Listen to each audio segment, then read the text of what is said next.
Welcome back. Ahead of the NHL entry draft on Friday, a trade involving Vancouver and Edmonton.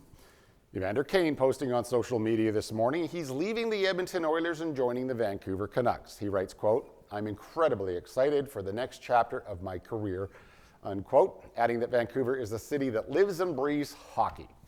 Kane is from Vancouver and played for the Vancouver Giants during his junior career. In return, the Oilers receive a fourth-round draft pick. The trade amounts to a cash dump for the Oilers in an effort to re-sign a number of free agents, including defenseman Evan Bouchard.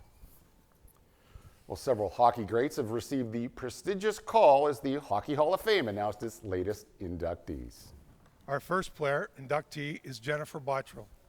Jennifer played her minor hockey and ringette growing up in Winnipeg, Manitoba. Internationally, Jennifer was a member of 3 gold medal winning Olympic teams.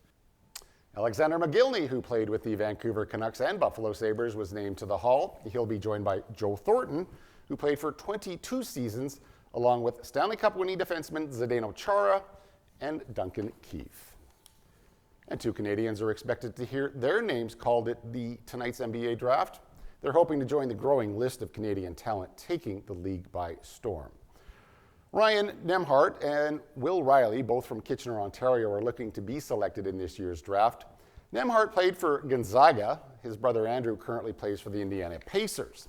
As for Riley, he played 1 season at the University of Illinois and is projected to be a first-round draft pick. You can watch the draft tonight on TSN. With less than a year until the World Cup comes to Vancouver, we now have new estimates for what it could cost to host 7 matches being played at BC Place.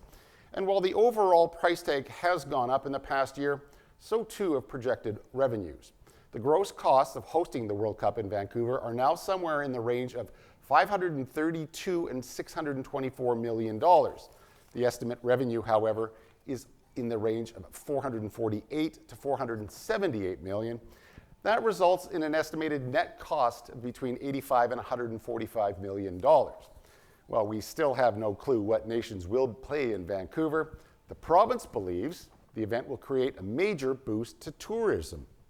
If you're spending between $85 and $145 million in kind of net core cost to host World Cup, and then that leads to $1 billion in investment in the province through increased tourism, that obviously makes sense. I don't think taxpayers are going to be left making money from this. I think this is costing us a whole boatload of money without the promised economic benefit for British Columbians who are being left with the bill.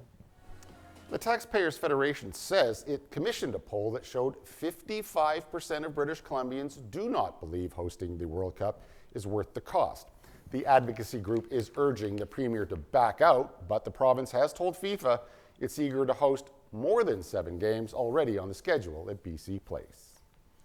Well, finally, the discovery of an unusual egg has inspired kindness in a series of people. Here's Adam with tonight's Sawatsky sign-off. It was just down this path right here. Where one of Julie Sitnin's daycare kids found inside this little house, alongside a pair of dolls, a single unhatched egg. So one of my kids is actually anaphylactic to eggs, so I freaked out a little bit. Well, it felt unusually heavy for a chicken egg.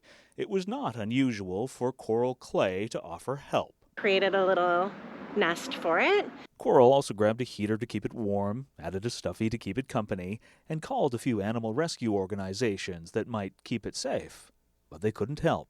We were left with just leaving nature to do its thing, which made us all very sad. Until Julia texted her friend, who works at this cafe on a farm, and Isaiah Cardelicia agreed to care for the egg overnight before taking it to work the next day. Pretty bizarre, but I knew Tara would be interested in it. Tara McMullen, who's Isaiah's boss, who suspected the egg had been abandoned because something was wrong with it. Told everybody, don't hold your breath for this.